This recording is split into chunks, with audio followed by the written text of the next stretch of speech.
शिव महापुराण कथा अध्याय 3। आज सुनिए शिव महापुराण कथा में आगे का वृतांत, जिसमें शिवलिंग की स्थापना और पूजन विधि का विस्तार पूर्वक वर्णन किया गया है। ऋषियों ने पूछा, सूत जी, शिवलिंग की स्थापना कैसे करनी चाहिए तथा उसकी पूजा कैसे, किस काल में तथा किस द्रव्य द्वारा करनी चाहिए? सूत जी ने कहा, महर्षियों, मैं तुम लोगों के लिए इस विषय का वर्णन करता हूँ, इसे ध्यान से सुनो और समझो।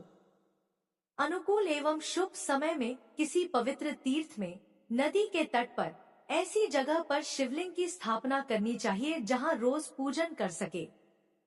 पार्थिव द्रव्य से, जलमय द्रव्य से अथवा तेजस द्रव्य से पूजन करने से उपासक को पूजन का पूरा फल प्राप्त होता है। शुभ लक्षणों में पूजा करने पर यह तुरंत फल देने वाला है। चल प्रतिष्ठा के लिए छोटा शिवलिंग श्रेष्ठ माना जाता है। अचल प्रतिष्ठा हेतु बड़ा शिवलिंग अच्छा रहता है। शिवलिंग की पीठ सहित स्थापना करनी चाहिए। शिवलिंग की पीठ गोल, चौकोर, त्रिकोण अथवा खाट के पाए की भांति ऊपर नीचे मोटा और बीच में पतला होना चाहिए। ऐसा लिंग पीठ महान फल देने वाला होता है। पहले मिट्टी अथवा लोहे से शिवलिंग का निर्माण करना चाहिए। जिस द्रव्य से लिंग का निर्माण हो उसी से उसका पीठ बनाना चाहिए। यही अचल प्रतिष्ठा वाले शिवलिंग की विशेषता है। चल प्रतिष्ठा वाले शिवलिंग में लिंग व प्रतिष्ठा एक ही तत्व से बनानी चाहिए। लिंग की लंबाई स्थापना करने वाले मनुष्य के 12 अंगुल के बराबर होनी चाहिए। इससे कम होने पर फल भी कम प्राप्ति होता है, परंतु 12 अंगुल से लंबाई अधिक भी हो सकती है। चल लिंग में लंबाई स्थापना करने वाले के 1 अंगुल के बराबर होनी चाहिए, उससे कम नहीं। यजमान को चाहिए कि पहले वह शिल्प शास्त्र के अनुसार देवालय बनवाए तथा उसमें सभी देवगणों की मूर्ति स्थापित करे। देवालय का गर्भगृह सुंदर, सुदृढ़ और स्वच्छ होना चाहिए। उसमें पूर्व और पश्चिम में 2 मुख्य द्वार हों। जहाँ शिवलिंग की स्थापना करनी हो उस स्थान के गर्त में नीलम, लाल वैदूर्य, श्याम, मरकत, मोती, मूंगा, गोमेद और हीरा, इन 9 रत्नों को वैदिक मंत्रों के साथ छोड़े। 5 वैदिक मंत्रों द्वारा 5 स्थानों से पूजन करके अग्नि में आहुति दे और परिवार सहित मेरी पूजा करके आचार्य को धन से तथा भाई बंधुओं को मनचाही वस्तु से संतुष्ट करें। याचकों को सुवर्ण, गृह एवं भू संपत्ति तथा गाय आदि प्रदान करे। स्थावर जंगम सभी जीवों को यत्नपूर्वक संतुष्ट कर एक गड्ढे में सुवर्ण तथा 9 प्रकार के रत्न भरकर वैदिक मंत्रों का उच्चारण करके परम कल्याणकारी महादेव जी का ध्यान करें। तत्पश्चात नाद घोष से युक्त महामंत्र ओंकार अर्थात ओम का उच्चारण करके गड्ढे में पीठयुक्त शिवलिंग की स्थापना करें। वहाँ परम सुंदर मूर्ति की भी स्थापना करनी चाहिए तथा भूमि संस्कार की विधि जिस प्रकार शिवलिंग के लिए की गई है उसी प्रकार मूर्ति की प्रतिष्ठा भी करनी चाहिए। मूर्ति की स्थापना अर्थात प्रतिष्ठा पंचाक्षर मंत्र से करनी चाहिए। मूर्ति को बाहर से भी लिया जा सकता है, परंतु वह साधु पुरुषों द्वारा पूजित हो। इस प्रकार शिवलिंग व मूर्ति द्वारा की गई महादेव जी की पूजा शिवपद प्रदान करने वाली है। स्थावर और जंगम से लिंग भी 2 तरह का हो गया है।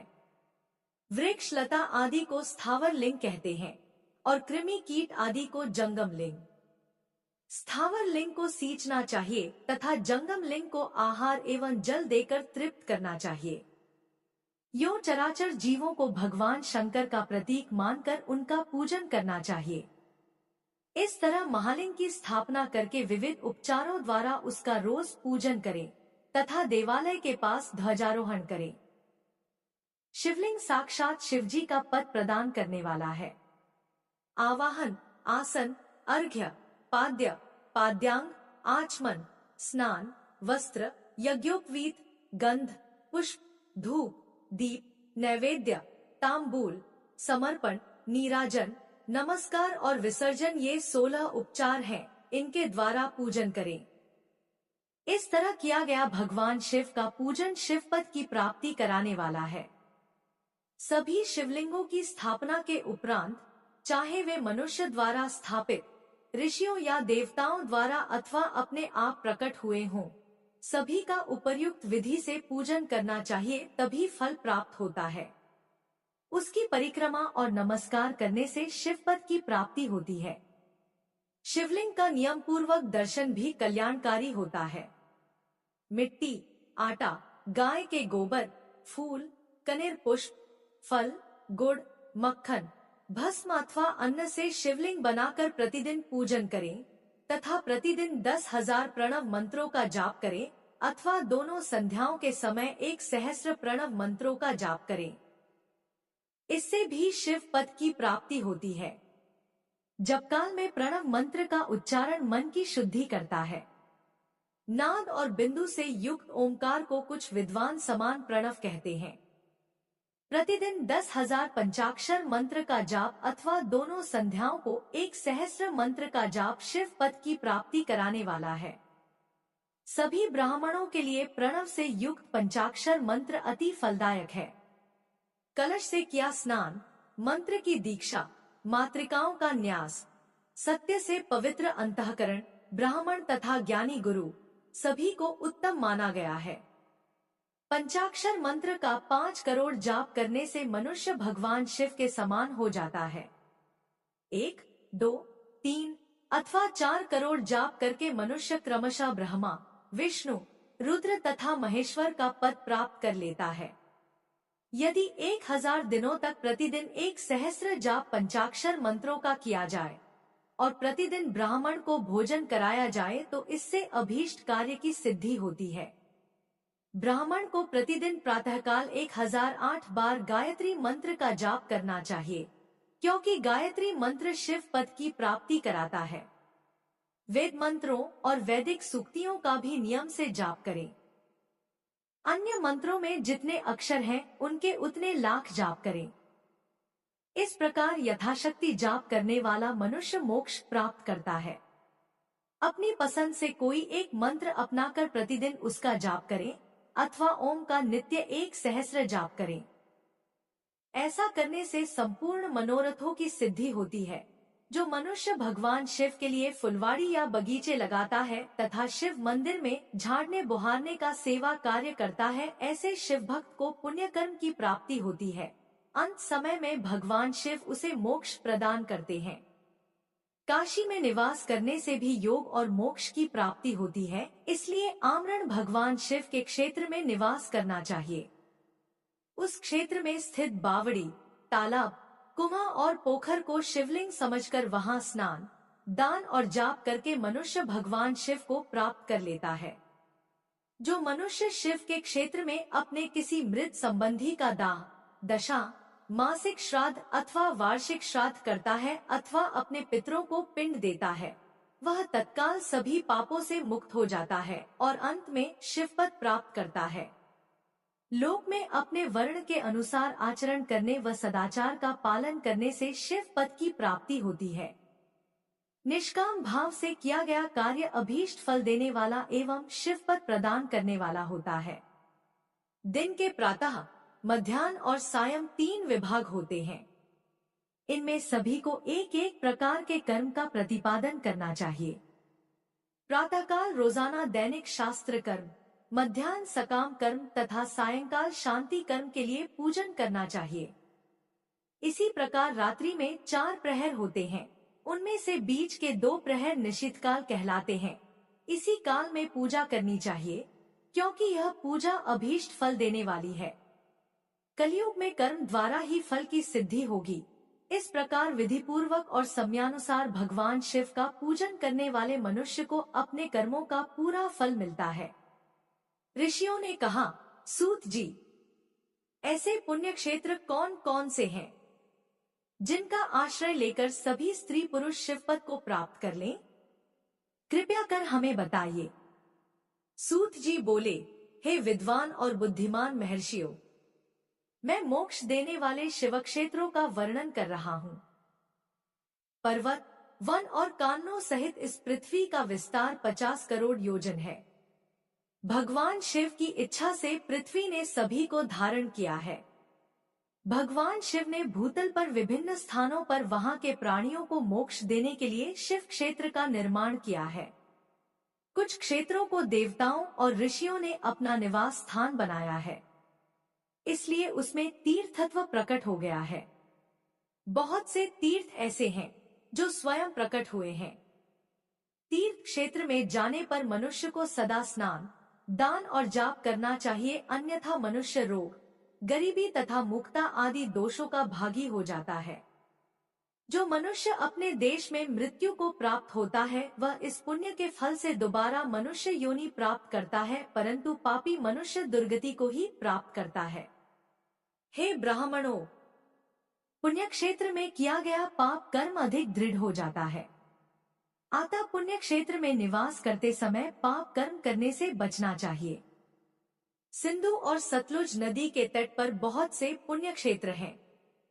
सरस्वती नदी परम पवित्र और 60 मुख वाली है, अर्थात उसकी 60 धाराएं हैं।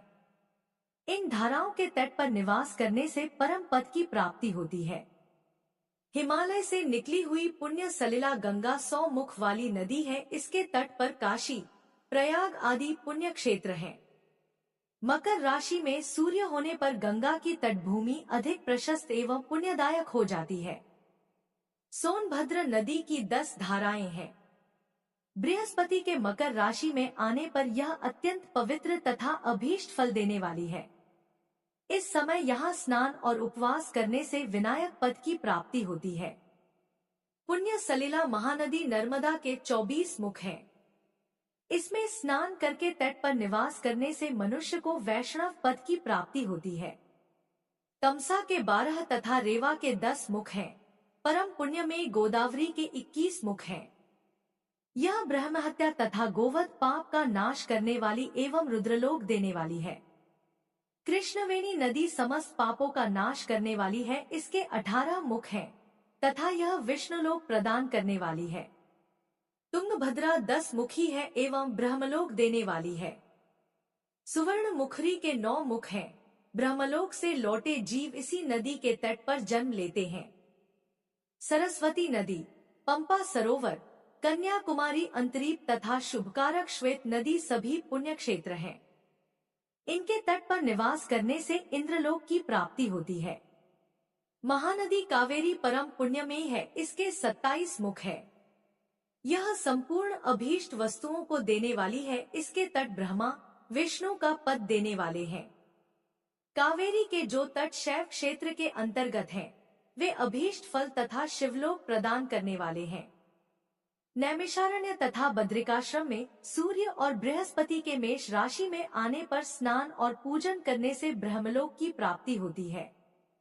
सिंह और कर्क राशि में सूर्य की संक्रांति होने पर सिंधु नदी में किया गया स्नान तथा केदार तीर्थ के जल का पान एवं स्नान ज्ञानदायक माना जाता है।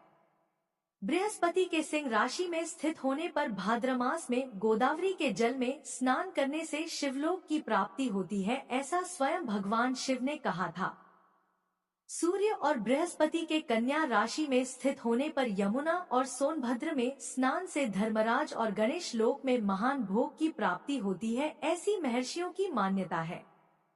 सूर्य और बृहस्पति के तुला राशि में होने पर कावेरी नदी में स्नान करने से भगवान विष्णु के वचन की महिमा से अभीष्ट फल की प्राप्ति होती है। मार्गशीर्ष माह में सूर्य और बृहस्पति के वृश्चिक राशि में आने पर नर्मदा में स्नान करने से विष्णु पद की प्राप्ति होती है। सूर्य और बृहस्पति के धनु राशि में होने पर सुवर्ण मुखरी नदी में किया स्नान शिवलोक प्रदान करने वाला है। मकर राशि में सूर्य और बृहस्पति के माघ मास में होने पर गंगाजी में किया गया स्नान शिवलोक प्रदान कराने वाला है। शिवलोक के पश्चात ब्रह्मा और विष्णु के स्थानों में सुख भोग कर अंत में मनुष्य को ज्ञान की प्राप्ति होती है। माघ मास में सूर्य के कुंभ राशि में होने पर फाल्गुन मास में गंगा तट पर किया श्राद्ध, पिंडदान अथवा तिलोदक दान पिता और नाना दोनों कुलों के पितरों की अनेकों पीढ़ियों का उद्धार करने वाला है। गंगा व कावेरी नदी का आश्रय लेकर तीर्थवास करने से पाप का नाश हो जाता है।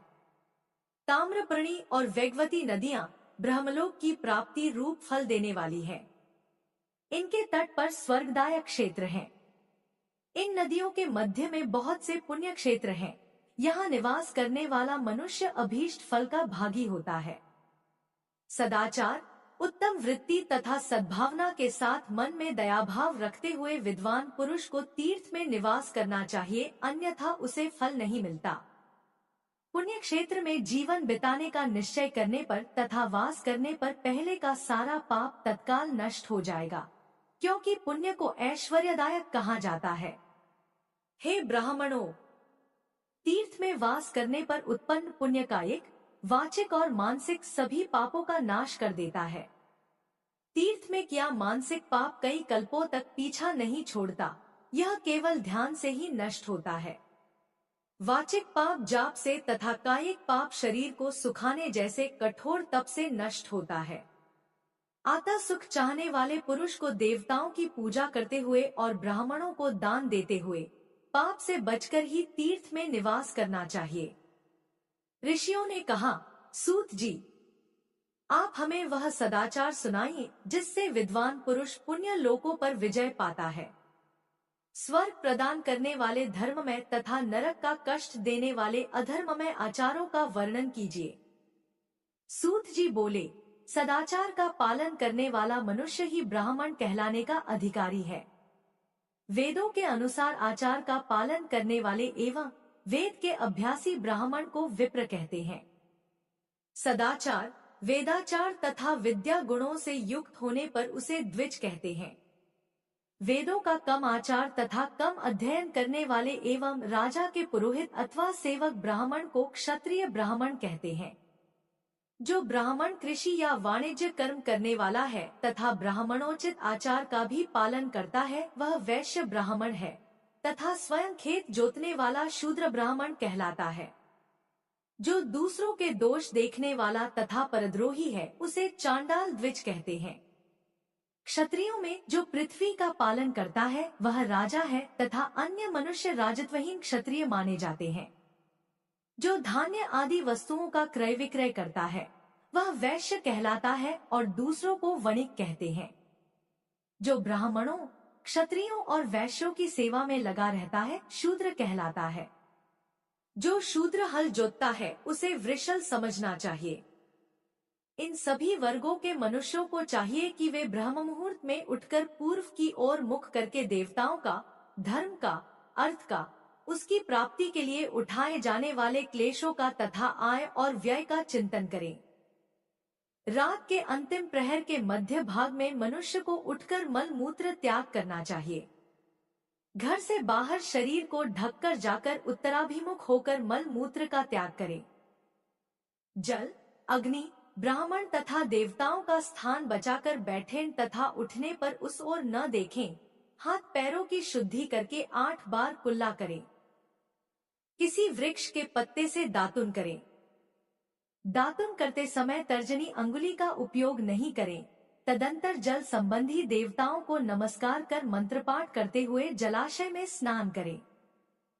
यदि कंठ तक या कमर तक पानी में खड़े होने की शक्ति न हो तो घुटने तक जल में खड़े होकर ऊपर जल छिड़ककर मंत्रोच्चारण करते हुए स्नान कर तर्पण करें। इसके उपरांत वस्त्र धारण कर उत्तरीय भी धारण करें।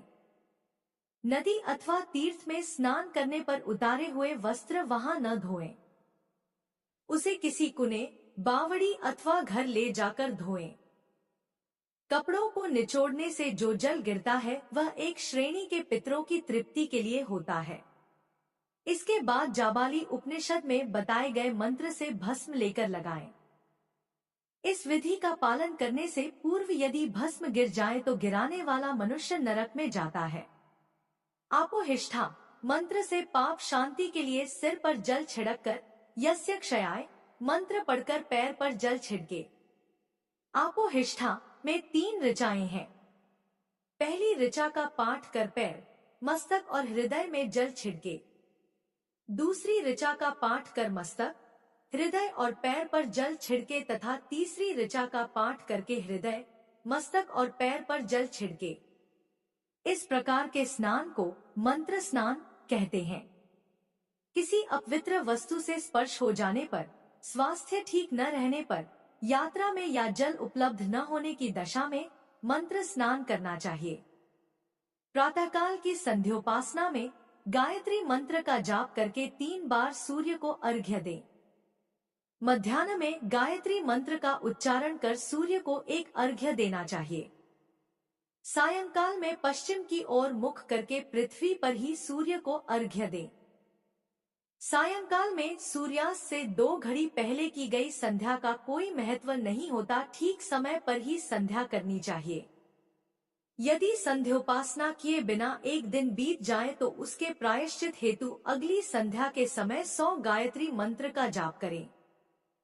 10 दिन छूटने पर 1 लाख तथा 1 माह छूटने पर अपना उपनयन संस्कार कराएं। अर्थ सिद्धि के लिए ईश, गौरी, कार्तिकेय, विष्णु, ब्रह्मा, चंद्रमा और यम व अन्य देवताओं का शुद्ध जल से तर्पण करें। तीर्थ के दक्षिण में मंत्रालय में, देवालय में अथवा घर में आसन पर बैठकर अपनी बुद्धि को स्थिर कर देवताओं को नमस्कार कर प्रणव मंत्र का जाप करने के पश्चात गायत्री मंत्र का जाप करें। प्रणव के अ, उ और म तीनों अक्षरों में जीव और ब्रह्मा की एकता का प्रतिपादन होता है।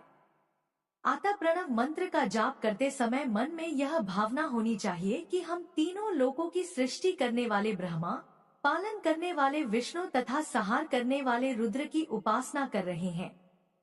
यह ब्रह्म स्वरूप ओंकार हमारी कर्मेंद्रियों, ज्ञानेंद्रियों, मन की वृत्तियों तथा बुद्धि वृत्तियों को सदा भोग और मोक्ष प्रदान करने वाले धर्म एवं ज्ञान की ओर प्रेरित करे। जो मनुष्य प्रणव मंत्र के अर्थ का चिंतन करते हुए इसका जाप करते हैं, वे निश्चय ही ब्रह्मा को प्राप्त करते हैं, तथा जो मनुष्य बिना अर्थ जाने प्रणव मंत्र का जाप करते हैं, उनको ब्राह्मणत्व की पूर्ति होती है।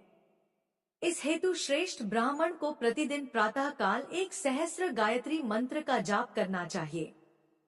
मध्याह्न में 100 बार तथा सायं 28 बार जाप करें। अन्य वर्णों के मनुष्यों को सामर्थ्य के अनुसार जाप करना चाहिए। हमारे शरीर के भीतर मूलाधार, स्वाधिष्ठान, मणिपुर, अनाहत, आज्ञा और सहस्रार नामक 6 चक्र हैं। इन चक्रों में क्रमशः विद्येश्वर, ब्रह्मा, विष्णु, ईश, जीवात्मा और परमेश्वर स्थित है।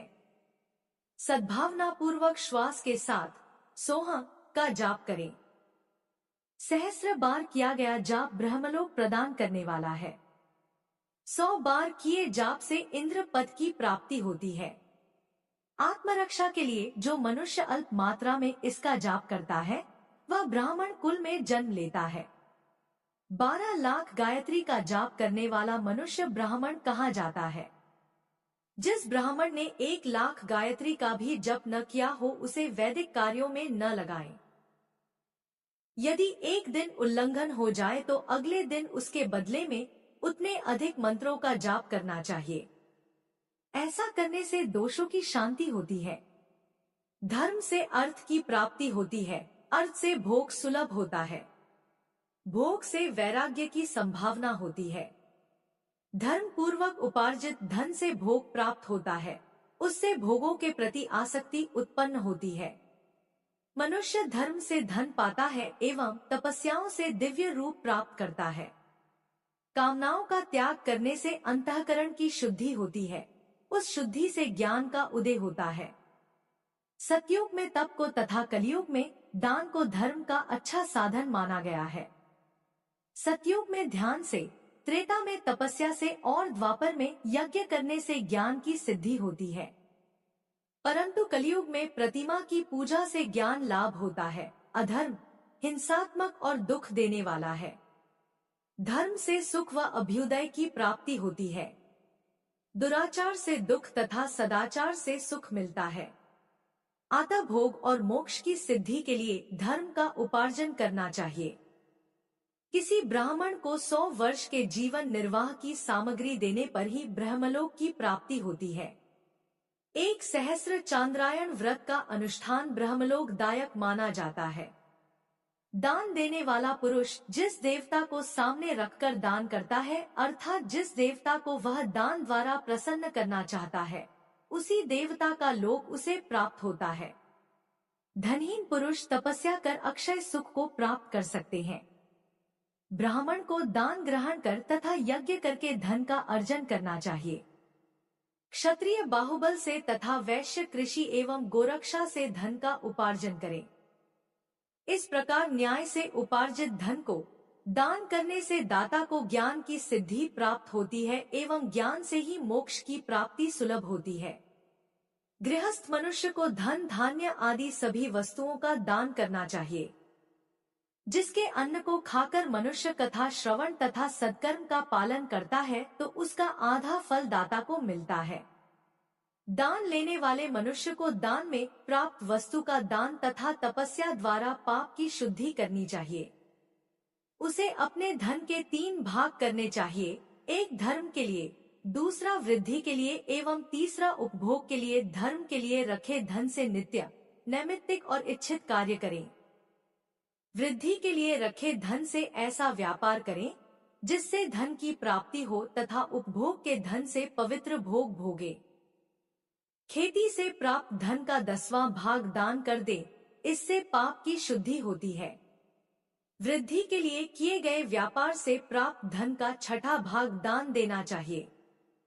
विद्वान को चाहिए कि वह दूसरों के दोषों का बखान न करे। ब्राह्मण भी दोषवश दूसरों के सुने या देखे हुए छिद्र को कभी प्रकट न करे।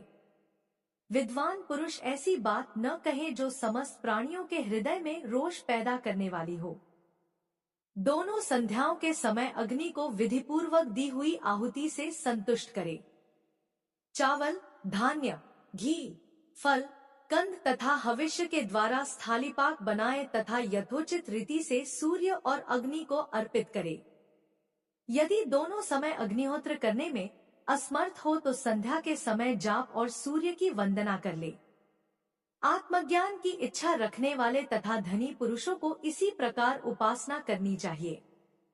जो मनुष्य सदा ब्रह्मयज्ञ करते हैं, देवताओं की पूजा, अग्नि पूजा और गुरु पूजा प्रतिदिन करते हैं तथा ब्राह्मणों को भोजन तथा दक्षिणा देते हैं, वे स्वर्गलोक के भागी होते हैं। ऋषियों ने कहा, प्रभो, अग्नियज्ञ, देवयज्ञ और ब्रह्मयज्ञ का वर्णन करके हमें कृतार्थ करें। सूत जी बोले, महर्षियों, गृहस्थ पुरुषों के लिए प्रातः और सायंकाल अग्नि में 2 चावल और द्रव्य की आहुति ही अग्नियज्ञ है। ब्रह्मचारियों के लिए समिधा का देना ही अग्नियज्ञ है, अर्थात अग्नि में सामग्री की आहुति देना उनके लिए अग्नियज्ञ है। द्विजों का जब तक विवाह न हो जाए उनके लिए अग्नि में समिधा की आहुति, व्रत तथा जाप करना ही अग्नियज्ञ है। द्विजो, जिसने अग्नि को विसर्जित कर उसे अपनी आत्मा में स्थापित कर लिया है, ऐसे वानप्रस्थियों और सन्यासियों के लिए यही अग्नियज्ञ है कि वे समय पर हितकर और पवित्र अन्न का भोजन कर लें।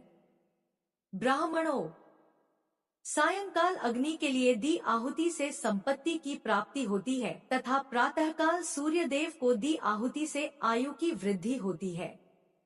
दिन में अग्निदेव सूर्य में हो प्रविष्ट हो जाते हैं, अतः प्रातःकाल सूर्य को दी आहुति अग्नियज्ञ के समान ही होती है। इंद्र आदि समस्त देवताओं को प्राप्त करने के उद्देश्य से जो आहुति अग्नि में दी जाती है वह देवयज्ञ कहलाती है। लौकिक अग्नि में प्रतिष्ठित जो संस्कार निमित्तिक हवन कर्म है वह देवयज्ञ है।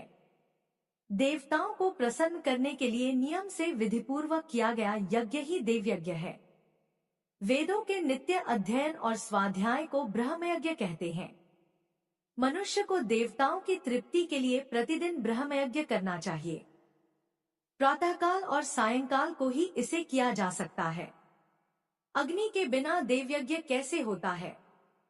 इसे श्रद्धा और आदर से सुनो। सृष्टि के आरंभ में सर्वज्ञ और सर्वसमर्थ महादेव शिवजी ने समस्त लोकों के उपकार के लिए वारों की कल्पना की। भगवान शिव संसार रूपी रोग को दूर करने के लिए वैद्य हैं, सबके ज्ञाता तथा समस्त औषधियों के औषध हैं। भगवान शिव ने सबसे पहले अपने वार की रचना की जो आरोग्य प्रदान करने वाला है। तत्पश्चात अपनी माया शक्ति का वार बनाया जो संपत्ति प्रदान करने वाला है। जन्मकाल में दुर्गतिग्रस्त बालक की रक्षा के लिए कुमार के वार की कल्पना की। आलस्य और पाप की निवृत्ति तथा समस्त लोगों का हित करने की इच्छा से लोकरक्षक भगवान विष्णु का वार बनाया। इसके बाद शिवजी ने पुष्टि और रक्षा के लिए आयुहकर्ता त्रिलोक सृष्टा परमेष्टि ब्रह्मा का आयुष्कारक वार बनाया। तीनों लोकों की वृद्धि के लिए पहले पुण्य पाप की रचना होने पर लोगों को शुभाशुभ फल देने वाले इंद्र और यम के वारों का निर्माण किया। ये वार भोग देने वाले तथा मृत्यु भय को दूर करने वाले हैं। इसके उपरांत भगवान शिव ने 7 ग्रहों को इन वारों का स्वामी निश्चित किया। ये सभी ग्रह नक्षत्र ज्योतिर्मय मंडल में प्रतिष्ठित हैं और शिव के वार के स्वामी सूर्य हैं। शक्ति संबंधी वार के स्वामी सोम, कुमार संबंधी वार के अधिपति मंगल, विष्णुवार के स्वामी बुध, ब्रह्माजी के वार के स्वामी बृहस्पति, इंद्रवार के स्वामी शुक्र व यमवार के स्वामी शनि हैं। अपने अपने वार में की गई देवताओं की पूजा उनके फलों को देने वाली है। सूर्य आरोग्य और चंद्रमा संपत्ति के दाता है। बुध व्याधियों के निवारक तथा बुद्धि प्रदाता है। बृहस्पति आयु की वृद्धि करते हैं। शुक्र भोग देते हैं और शनि मृत्यु का निवारण करते हैं। इन 7 वारों के फल उनके देवताओं के पूजन से प्राप्त होते हैं। अन्य देवताओं की पूजा का फल भी भगवान शिव ही देते हैं। देवताओं की प्रसन्नता के लिए पूजा की 5 पद्धतियां हैं।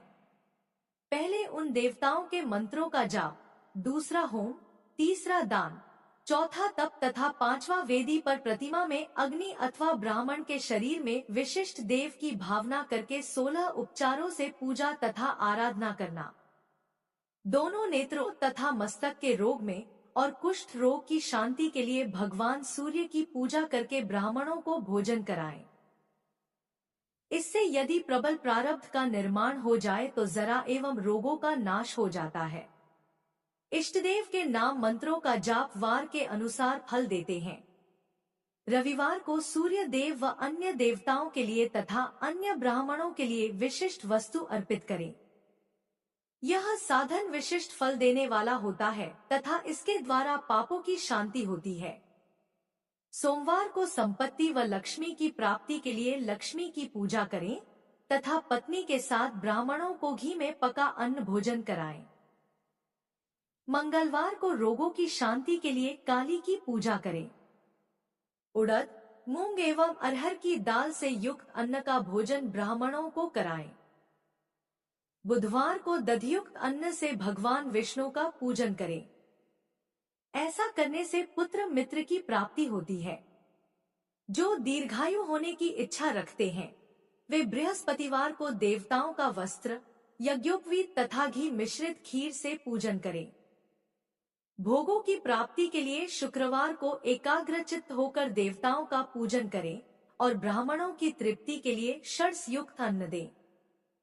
स्त्रियों की प्रसन्नता के लिए सुंदर वस्त्र का विधान करें।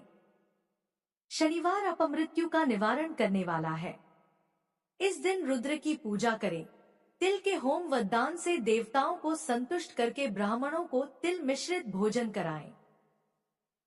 इस तरह से देवताओं की पूजा करने से आरोग्य एवं उत्तम फल की प्राप्ति होगी।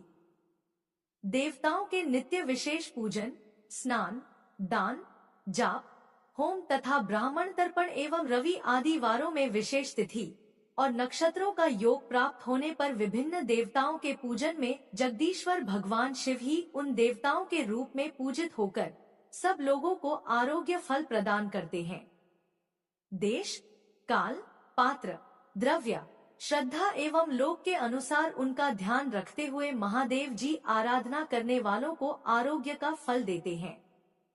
मंगल कार्य आरंभ में और अशुभ कार्यों के अंत में तथा जन्म नक्षत्रों के आने पर गृहस्थ पुरुष अपने घर में आरोग्य की समृद्धि के लिए सूर्य ग्रह का पूजन करें। इससे सिद्ध होता है कि देवताओं का पूजन संपूर्ण अभीष्ट वस्तुओं को देने वाला है। पूजन वैदिक मंत्रों के अनुसार ही होना चाहिए। शुभ फल की इच्छा रखने वाले मनुष्यों को 7 दिन अपनी शक्ति के अनुसार देव पूजन करना चाहिए। निर्धन मनुष्य तपस्या व व्रत आदि से तथा धनी धन के द्वारा देवी देवताओं की आराधना करें। जो मनुष्य श्रद्धा पूर्वक इस तरह के धर्म का अनुष्ठान करता है, वह पुण्यलोक में अनेक प्रकार के फल भोग कर पुनः इस पृथ्वी पर जन्म ग्रहण करता है। धनवान पुरुष सदा भोग सिद्धि के लिए मार्ग में वृक्ष लगाकर लोगों के लिए छाया की व्यवस्था करते हैं और उनके लिए कुएं, बावली बनवाकर पानी की व्यवस्था करते हैं। वेद शास्त्रों की प्रतिष्ठा के लिए पाठशाला का निर्माण या अन्य किसी भी प्रकार से धर्म का संग्रह करते हैं और स्वर्गलोक को प्राप्त होते हैं। समयानुसार पुण्य कर्मों के परिपाक से अंतःकरण शुद्ध होने पर ज्ञान की सिद्धि होती है। हे द्विजो, इस अध्याय को जो सुनता, पढ़ता अथवा सुनने की व्यवस्था करता है, उसे देवयज्ञ का फल प्राप्त होता है। ऋषियों ने कहा, समस्त पदार्थों के ज्ञाताओं में श्रेष्ठ सूत जी हमसे देश, काल और दान का वर्णन करें। सूत जी बोले, अपने घर में किया देवयज्ञ शुद्ध गृह के फल को देने वाला है। गौशाला का स्थान घर में किए गए देवयज्ञ से 10 गुना, जबकि जलाशय का तट गौशाला से 10 गुना है, एवं जहाँ तुलसी, बेल और पीपल वृक्ष का मूल हो वह स्थान जलाशय तट से भी 10 गुना महत्व देने वाला है। देवालय उससे भी अधिक महत्व रखता है। देवालय से 10 गुना महत्व रखता है तीर्थ भूमि का तट, उससे भी श्रेष्ठ है नदी का किनारा तथा उसका 10 गुना उत्कृष्ट है तीर्थ नदी का तट। इससे भी अधिक महत्व रखने वाला है सप्तगंगा का तट, जिसमें गंगा, गोदावरी, कावेरी, ताम्रपर्णी, सिंधु, सरयू और रेवा नदियां आती हैं। इससे भी 10 गुना अधिक फल समुद्र का तट और उससे भी 10 गुना अधिक फल पर्वत चोटी पर पूजा करने से होता है। और सबसे अधिक महत्व का स्थान वह होता है जहाँ मन रम जाए। सतयुग में यज्ञ, दान आदि से संपूर्ण फलों की प्राप्ति होती है। त्रेता में तिहाई, द्वापर में आधा, कलयुग में इससे भी कम फल प्राप्त होता है। परंतु शुद्ध हृदय से किया गया पूजन फल देने वाला होता है। इससे 10 गुना फल सूर्य संक्रांति के दिन, उससे 10 गुना अधिक फल तुला और मेष की संक्रांति में तथा चंद्र ग्रहण में उससे भी 10 गुना फल मिलता है।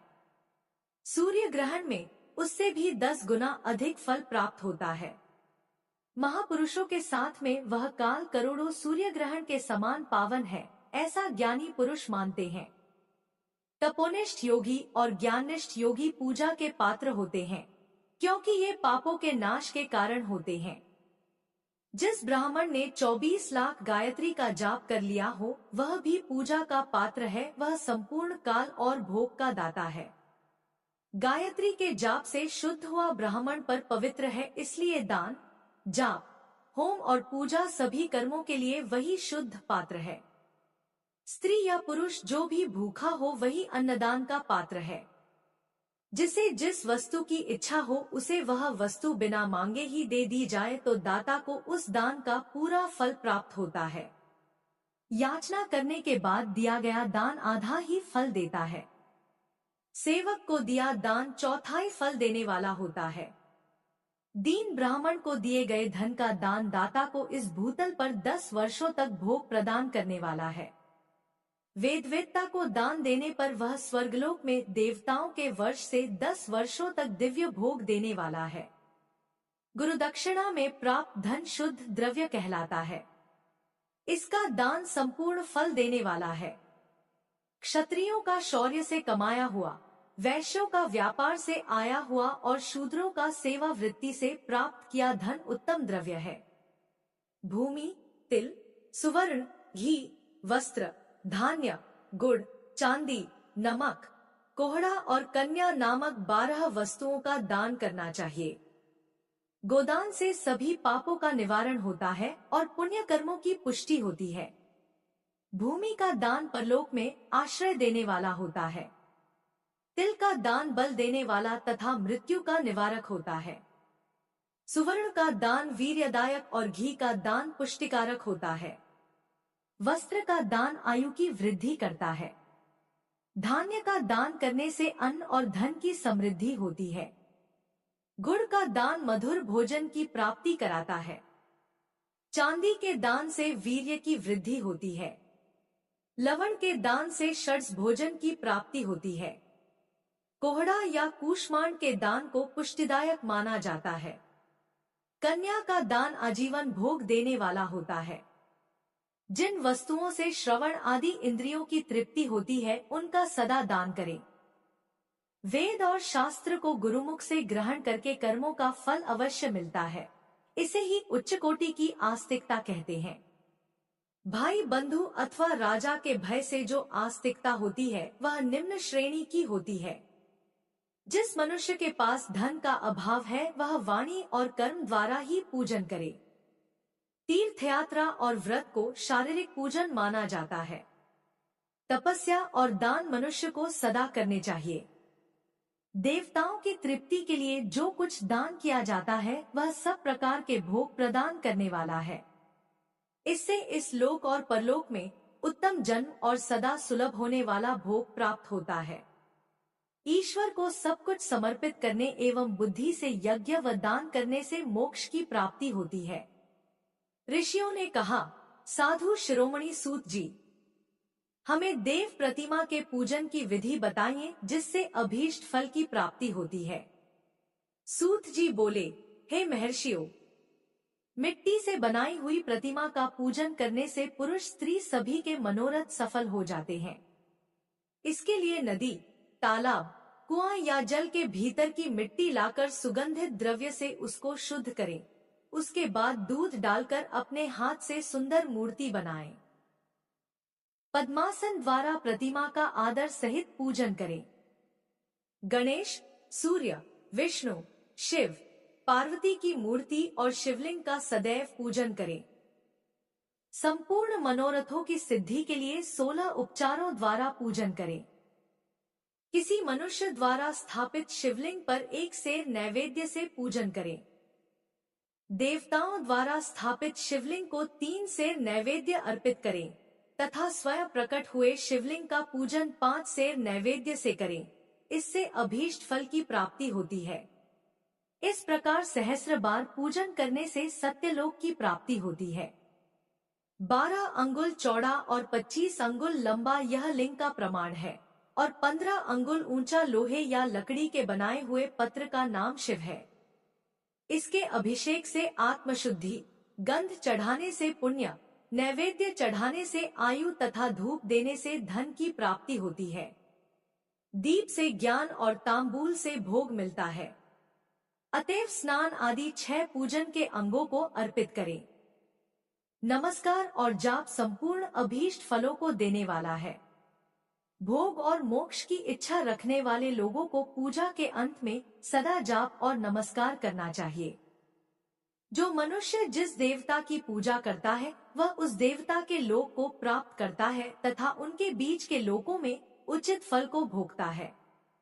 हे महर्षियों, भूलोक में श्री गणेश पूजनीय है। शिवजी के द्वारा निर्धारित तिथि, वार, नक्षत्र में जो विधि सहित इनकी पूजा करता है उसके सभी पाप एवं शोक दूर हो जाते हैं और वह अभीष्ट फलों को पाकर मोक्ष को प्राप्त करता है। यदि मध्याह्न के बाद तिथि का आरंभ होता है तो रात्रि तिथि का पूर्व भाग पितरों के श्राद्ध आदि कर्म के लिए उत्तम होता है तथा बाद का भाग दिन के समय देव कर्म के लिए अच्छा होता है। वेदों में पूजा शब्द को ठीक प्रकार से परिभाषित नहीं किया गया है। पूजा का अर्थ है भोग और फल की सिद्धि जिस कर्म से संपन्न होती है उसका नाम पूजा है। मनोवांछित वस्तु तथा ज्ञान अभीष्ट वस्तुएं हैं। लोक और वेद में पूजा शब्द का अर्थ विख्यात है। नित्य कर्म भविष्य में फल देने वाले होते हैं। लगातार पूजन करने से शुभकामनाओं की पूर्ति होती है तथा पापों का क्षय होता है। इसी प्रकार श्री विष्णु भगवान तथा अन्य देवताओं की पूजा उन देवताओं के वार, तिथि, नक्षत्र को ध्यान में रखते हुए तथा 16 उपचारों से पूजन एवं भजन करने से अभीष्ट फल की प्राप्ति होती है। शिवजी सभी मनोरथों को पूर्ण करने वाले हैं।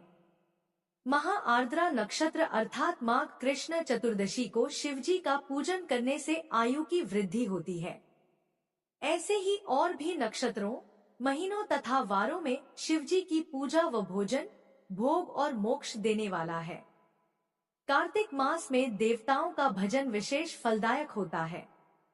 विद्वानों के लिए यह उचित है कि इस महीने में सब देवताओं का भजन करें। संयम व नियम से जाप, तप, हवन और दान करें, क्योंकि कार्तिक मास में देवताओं का भजन सभी दुखों को दूर करने वाला है।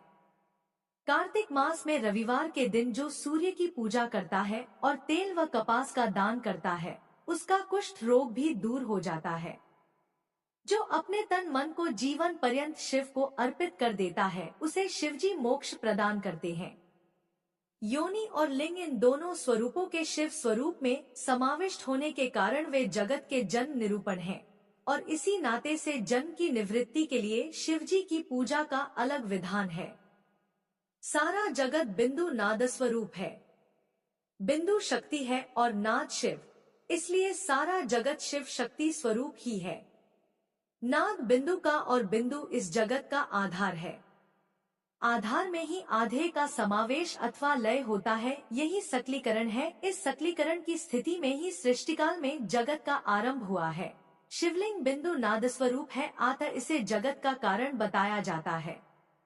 बिंदु देव है और नाद शिव, इनका संयुक्त रूप ही शिवलिंग कहलाता है। अतः जन्म के संकट से छुटकारा पाने के लिए शिवलिंग की पूजा करनी चाहिए। बिंदु रूपा देवी उमा माता है और नाद स्वरूप भगवान शिव पिता। इन माता पिता के पूजित होने से परमानंद की प्राप्ति होती है। देवी उमा जगत की माता है और भगवान शिव जगत के पिता। जो इनकी सेवा करता है, उस पुत्र पर इनकी कृपा नित्य बढ़ती रहती है। वह पूजक पर कृपा कर उसे अपना आंतरिक ऐश्वर्य प्रदान करते हैं। अतः शिवलिंग को माता पिता का स्वरूप मानकर पूजा करने से आंतरिक आनंद की प्राप्ति होती है। भर्ग पुरुष रूप है और भर्गा अर्थात शक्ति प्रकृति कहलाती है। पुरुष आदि गर्भ है, क्योंकि वही प्रकृति का जनक है। प्रकृति में पुरुष का संयोग होने से होने वाला जन्म उसका प्रथम जन्म कहलाता है। जीव पुरुष से बारंबार जन्म और मृत्यु को प्राप्त होता है। माया द्वारा प्रकट किया जाना ही उसका जन्म कहलाता है। जीव का शरीर जन्मकाल से ही 6 विकारों से युक्त होता है, इसीलिए इसे जीव की संज्ञा दी गई है। जन्म लेकर जो प्राणी विभिन्न पाशों अर्थात बंधनों में पड़ता है, वह जीव है। जीव पशुता के पाश से जितना छूटने का प्रयास करता है, उसमें उतना ही उलझता जाता है। कोई भी साधन जीव को जन्म मृत्यु के चक्र से मुक्त नहीं कर पाते। शिव के अनुग्रह से ही महामाया का प्रसाद जीव को प्राप्त होता है और मुक्ति मार्ग पर अग्रसर होता है। जन्म मृत्यु के बंधन से मुक्त होने के लिए श्रद्धा पूर्वक शिवलिंग का पूजन करना चाहिए। गाय के दूध, दही और घी को शहद और शक्कर के साथ मिलाकर पंचामृत तैयार करें तथा इन्हें अलग अलग भी रखें। पंचामृत से शिवलिंग का अभिषेक व स्नान करें। दूध व अन्न मिलाकर नैवेद्य तैयार कर प्रणव मंत्र का जाप करते हुए उसे भगवान शिव को अर्पित कर दे। प्रणव को ध्वनिलिंग, स्वयं भूलिंग और नाद स्वरूप होने के कारण नादलिंग तथा बिंदु स्वरूप होने के कारण बिंदलिंग के रूप में प्रसिद्धि प्राप्त है। अचल रूप से प्रतिष्ठित शिवलिंग को मकार स्वरूप माना जाता है, इसलिए वह मकालिंग कहलाता है। सवारी निकालने में उकालिंग का उपयोग होता है।